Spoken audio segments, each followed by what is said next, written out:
It's Ramsey Dewey over here in Shanghai, China. Welcome to another edition of Q&A with the Coach. Today we have several questions. Our first one comes from Gearless Nick, who has been training in boxing for about a year and a half, and he's the smallest guy at his gym. He's not that small of a guy, it's just everybody else is kind of giant. And apparently he's getting knocked around a little bit. He likes his gym, but he doesn't feel like he's benefiting as much from the experience as he could with training partners closer to his own size. So he wants to know if I have any form of advice. Yes, Gearless Nick, I would advise when you are passionate about something, when you are deeply interested in something, whether you are trying to promote a book that you wrote, or learn a martial art, or get some experience in boxing, or whatever it is that you are passionate about, have a conversation with somebody new about that thing every single day. And something wonderful may happen as a result. You will eventually start to get other people interested in that thing that you were interested in. Because when you go out there and talk to a lot of people, eventually you're going to find some like-minded people. And since you're looking for training partners your own size, but you don't want to change gyms, a very simple way to find some training partners your own size, have some conversations with people your size about boxing, tell them why you love boxing, why you like training in boxing, and they might suddenly become interested and think, hey, maybe I want to try that too, and then they can come and train with you, and then voila, training partners your own size. Give that a try. Social skills translate into experience. Next. Our next question on this list comes from our friend Dennis, who wants to know, can I make a video showing us how to practice a spinning heel kick? And maybe some variations of it too. You know, I actually recorded a whole video about the spinning hook kick, spinning heel kick, the spinning wheel kick, the mea lua, all the variations. The long kick, the short version, etc. There are a bunch of different variations of this. And after I checked the footage when I came home, I realized I didn't have my microphone turned on. So I have all this beautiful footage of spinning hook kicks, but it's going to take a little extra time to edit that. I'll probably just end up doing a voiceover. But yeah, maybe I'll reshoot it, but we'll see. That video is on the way. Stay tuned. Next question. Our next question comes from our friend Strank, or however you say that. He says, Coach, I have a question regarding the heel hook in MMA. I saw a clip of Chael Sonnen saying that they don't work because the fighter applying it can be pounded out, for he is in an inferior position. You mentioned that it's one of your 3 favorite submissions. No, I didn't. I said that if I could only use 3 submissions, it would be the rear naked choke, the triangle choke, and the heel hook. That's an importantly different thing than your favorite things. Utilitarian versus preferential. That's a very important distinction, my friends. Let's not forget that. So I mentioned it as one of the 3 submissions that I would use if I could only use 3. Although you did not specify whether in BJJ or MMA competitions. So what is your opinion on the matter? Here's the clip of Chael Sonnen demonstrating it. Okay, I saw that clip. And a couple of things. Number one, his partner is not demonstrating a heel hook. He's demonstrating a straight ankle lock. I have the feeling Chael was trolling us a little bit with that video. And he often does, where he speaks some truth mixed with some untruth. And this is an excellent way to get people to comment. Heel hooks should not work. Heel hooks do not work. Sitting back, I'm going right in looking for this heel hook, trying to get my hands clasped, looking for pressure. He's going to tap. This is one of the most vulnerable spots you can be in all of combat. I do this sometimes, where I will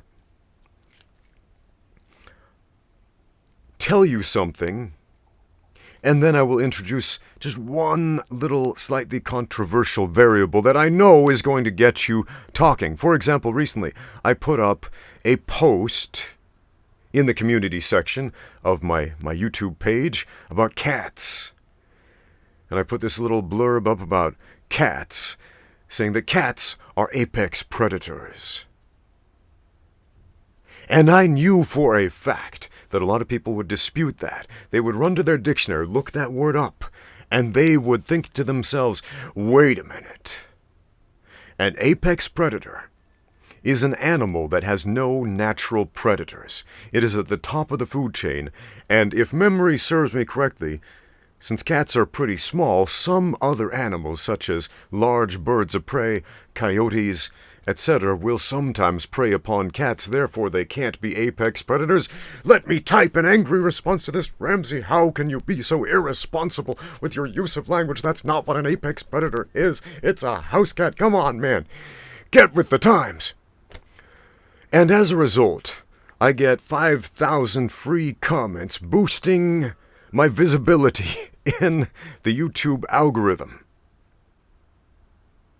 And that's a very deliberate thing. I made a video where I watched a fight scene from Attack on Titan because all you Japanese cartoon nerds wanted me to watch your Japanese cartoons and tell you what I thought about the fight scenes from the perspective of a professional mixed martial arts coach.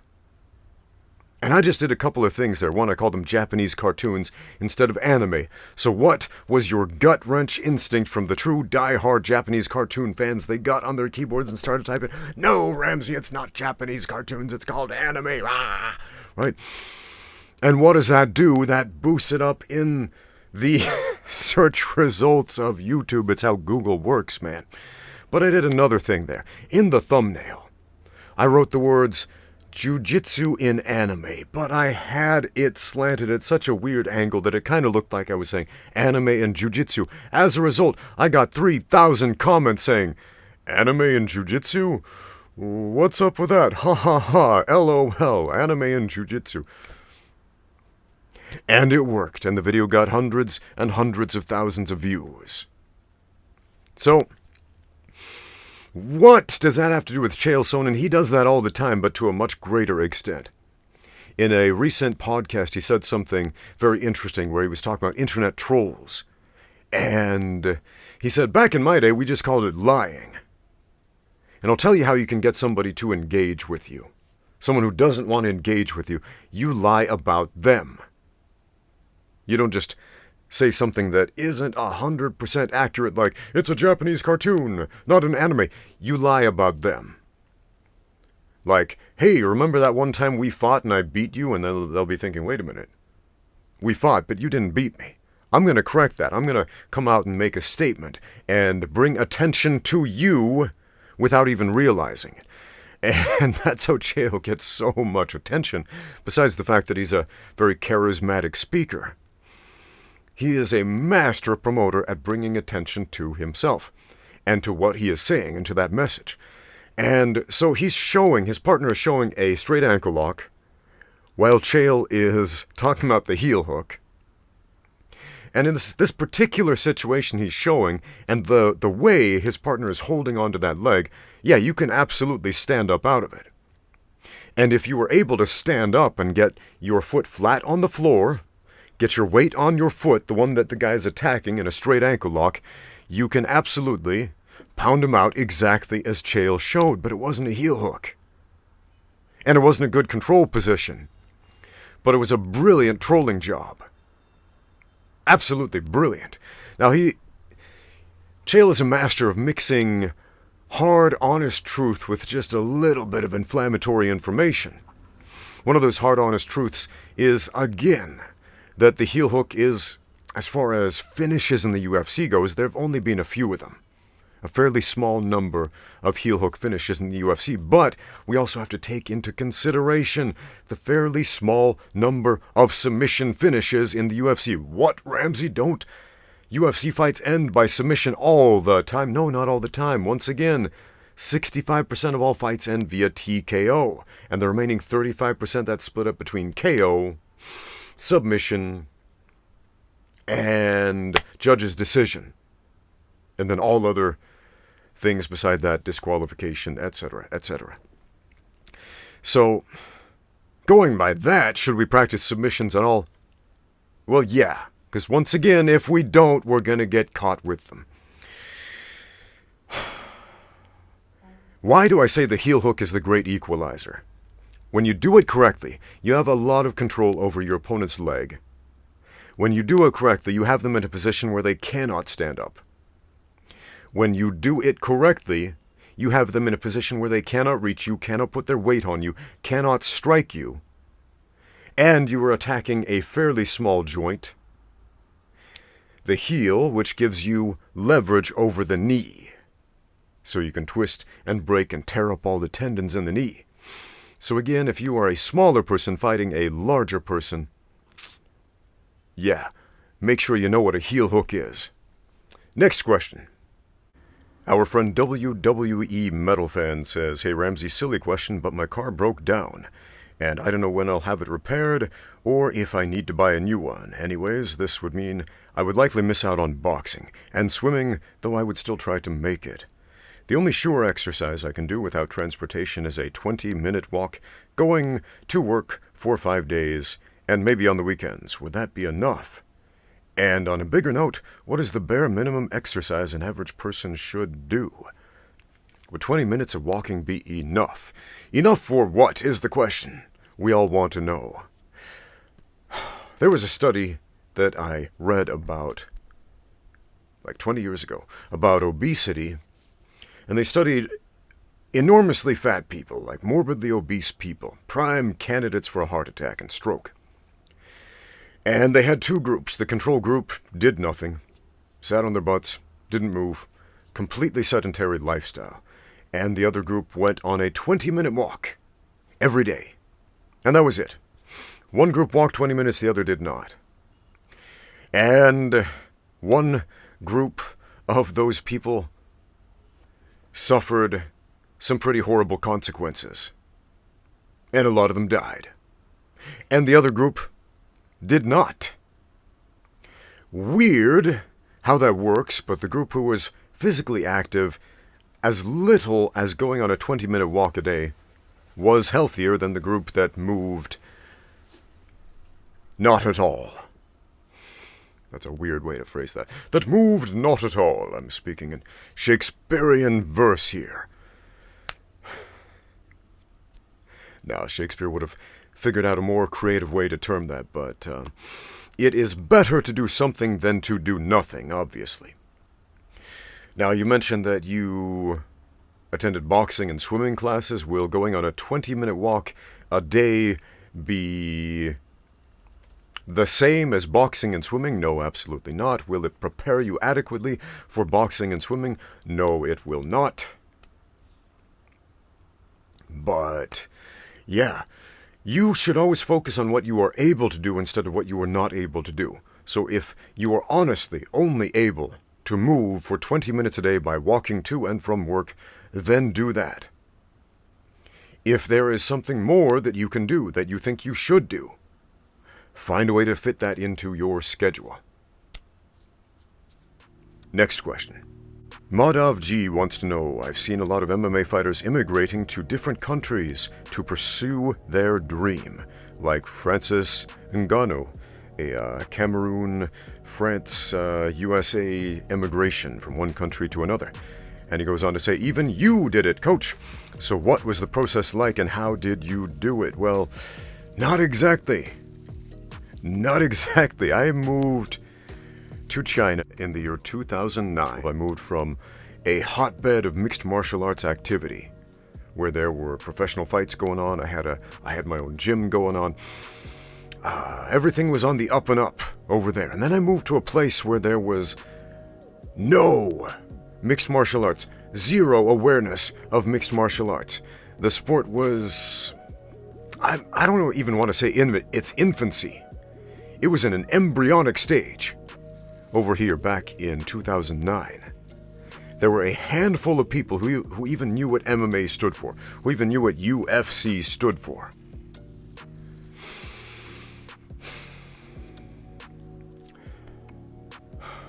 So I did not move to China to chase the dream of mixed martial arts. Quite the opposite. Quite the opposite, actually. That was not my experience at all.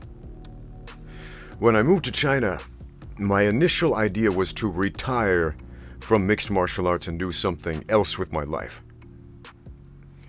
And because it was something that I was very passionate about, something that I loved, I found a way to keep going to essentially help to pioneer this sport in this part of the world. So in the case of Ngannou, yeah, he moved from a place where there really wasn't much going on in terms of mixed martial arts to a place where there was. I moved from a place where mixed martial arts was the fastest growing sport in the world to a place where nobody knew about it and nobody cared. So, man, it's been an uphill battle, it really has, trying to establish the sport of mixed martial arts, trying to market the sport of mixed martial arts, trying to get people interested enough to just set foot in the gym. In the country of China, we've come a very, very long way since 2009. But I just want to put that out there. The situation is quite the polar opposite of the way you spelled it out in that question. Our next question comes from Law, who says, I'm getting into MMA at 21. How much should I invest into rolling with a gi? I want to take training very seriously and see how far I can get. Any tips appreciated? Okay, Law. Here's the deal. It should be common knowledge that all the grips with the gi, all the gi-specific techniques have nothing to do with the sport of mixed martial arts. However, before you write off rolling with a gi, here's a mistake I see a lot of people make.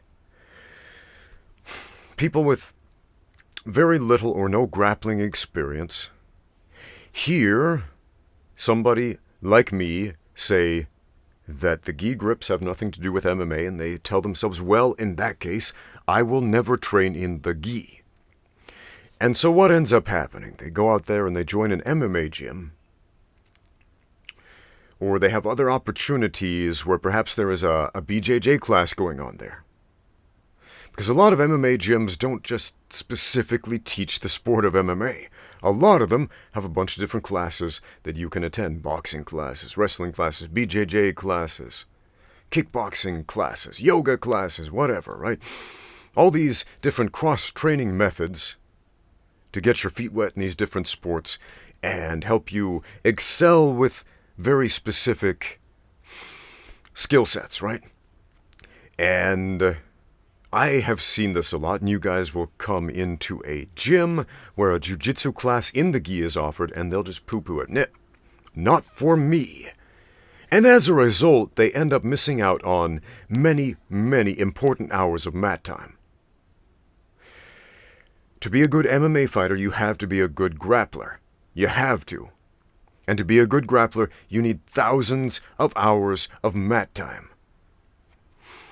And since most of the grappling in this world, in most places, as far as submission grappling that is going to cross over into the sport of mixed martial arts happens in Brazilian jiu-jitsu gyms.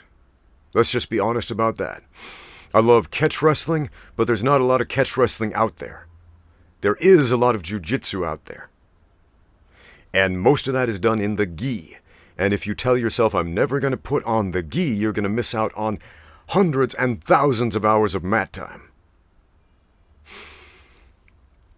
The mat time is more important than the dogma of whether or not the grips on the gi are going to help or hinder your game.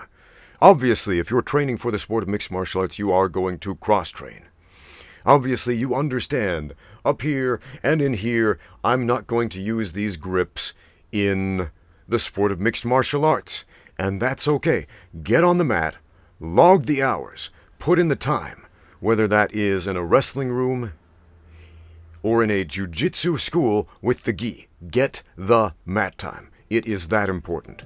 Next question.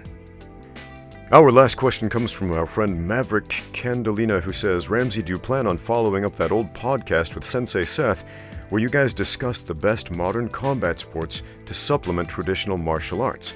I heard you guys talking about doing it the other way around. Well, maybe, if I get a call from Seth and he wants to talk about that subject again, but that is an interesting idea. In that podcast with Seth, we talked about, say, look at a Taekwondo player. If he wanted to become a more effective, more well-rounded fighter, what modern combat sport should he consider? And I suggested boxing. A Taekwondo player should probably supplement his training with boxing if he wants to be a more complete fighter. And so on and so on. We went through this list of like 6 or 7 different martial arts styles. So, the opposite. If you want to be a proficient combat sports athlete, which martial arts would you want to supplement with? Which traditional martial arts would you want to supplement with? Man, I didn't give this any preparation at all, so off the top of my head, let's think about mixed martial arts. If you want to be a good, effective mixed martial artist and you want to supplement with some traditional martial arts, what would I recommend? This first one might surprise a lot of you, but Taekwondo. Why? A lot of people say Taekwondo is worthless.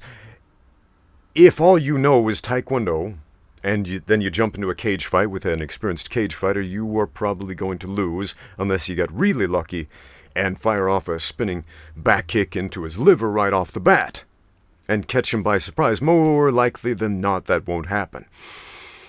But imagine you're the well-rounded MMA fighter, and then you add that deadly spinning back kick into your arsenal. And you add all the other, great kicks and kicking setups from Taekwondo into your arsenal. Suddenly, you're a better fighter. What else? How about Judo? Yeah, Judo. Excellent martial art to integrate into your mixed martial arts training. But Ramsey, why don't we see more Judo experts in the UFC? Well, you do, you just don't notice it. In fact, go to Wikipedia right now. Look up... Actually, I may be misremembering this, but just Google judoka in MMA, or successful judo players in mixed martial arts, or judoka in the UFC. You will find a very long and comprehensive list of who's who list of judo athletes in MMA. All right, how about boxing? What traditional martial art can help a boxer? Well, man, boxers have tried all kinds of things. Like Muhammad Ali, he cross-trained in Taekwondo. He actually earned a Taekwondo black belt from Master Jun Rhee. And he also trained karate with the now infamous George Dillman. The no-touch knockout guy. Muhammad Ali actually trained with him, but he would only train punches with George Dillman. I would absolutely love to do a podcast with George Dillman. If you don't know who that is, he's kind of infamous now for being the no-touch knockout guy. But as a younger man, I would really like to know more about what he did and who he was back then.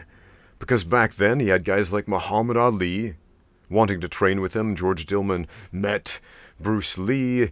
He was like in this inner circle, a who's who list of martial artists back in the day.